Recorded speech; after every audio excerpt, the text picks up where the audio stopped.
ಒಂಜಿ 100 ವರ್ಷದ ಪಿರಾಕದ ಘಟನೆ. ಈ ಜಪಾನುಡು ಸುಜುಕಿ ಪಂಪುನಂತ ಒರ್ತಿ ಪೊಣ್ಣು ಆನ ತಂಗಡಿಗೆ ಒಂಜಿ ಗೊಂಬೆ ದೆತ್ತು ಕೊರ್ಪಾಲು. ಆನ ತಂಗಡಿ ಆಯ್ನ ಒಕೀಕು ಅವೇನು ತಿನ್ನಾಗ ಪತ್ತನಾಗ ಗುಪ್ಪುನಾಗ ಪೂರ ಎಪ್ಪಗಲ ಆಲ್ನೊಟ್ಟಿಗೆ ನಾ ಗೊಂಬೆನ ಪತ್ತೊಂದು ಇಪ್ಪಾಲು. ಆ ಗೊಂಬೆನ ಪತ್ತೊಂದ ದೆತೊಂದಾದ ಬೊಕ್ಕ 1 ವರ್ಷದ ಬೊಕ್ಕ ತನ್ನಾತೆಗೆ ಹುಷಾರಿಜ್ಜಂದೆ ಆಲ್ನ ಮಿಗ್ದಿ ಒಕೀಕೋ ಸೈಪಾಲು. ಆಲು ಸೈತಾದ ಬೊಕ್ಕ ಆ ಗೊಂಬೆಗೆ ಒಕೀಕೊಂದೆ ಪುದರ್ದಿದ್ದು ಅವೇನಾಕಲಿ ಇಲ್ಲಾಡ್ದಿದ್ದಿಪ್ಪೇರು. ಇಂಚೆನ ವರ್ಷ ಬೋಂದಿತ್ಲೇಕನಿ ಐತ ಕೂಜಾಲು ಆಟೋಮೆಟಿಕ್ ಆದ ನರಮನೆಗೆ ಎಂಚ ಕೂಜಾಲು ಉದ್ದೊದ್ದ ಆಪುಂಡ ಅಂಚೆನೆ ಆಲ್ನ ಕೂಜಾಲು ಉದ್ದೊದ್ದ ಒಂದು ಅರ್ಪುಂಡ ಆ ಗೊಂಬೆದ ಕೂಜಾಲು. ಉಂದು ಎಂಚಿನ ಆಶ್ಚರ್ಯ ಪಂಡದ ಅವೇನು ಗೊಂಬೆದ ಕೂಜಾಲು ಲ್ಯಾಬ್ರೇಟರಿ ಟೆಸ್ಟ್ ಮಾಡ್ಪುನಾಗ ಅವೇನು ನರಮನೆಯ ಕೂಜಾಲು ಎಂದು ಪ್ರೂವ್ ಆಗ್ತದೆ.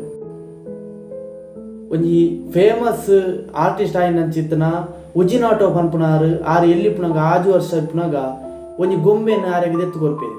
ಆ ಗೊಂಬೆನ ಆರು ಇಲ್ಲಡು ಉಡ ಇಪ್ಪುನಾಗ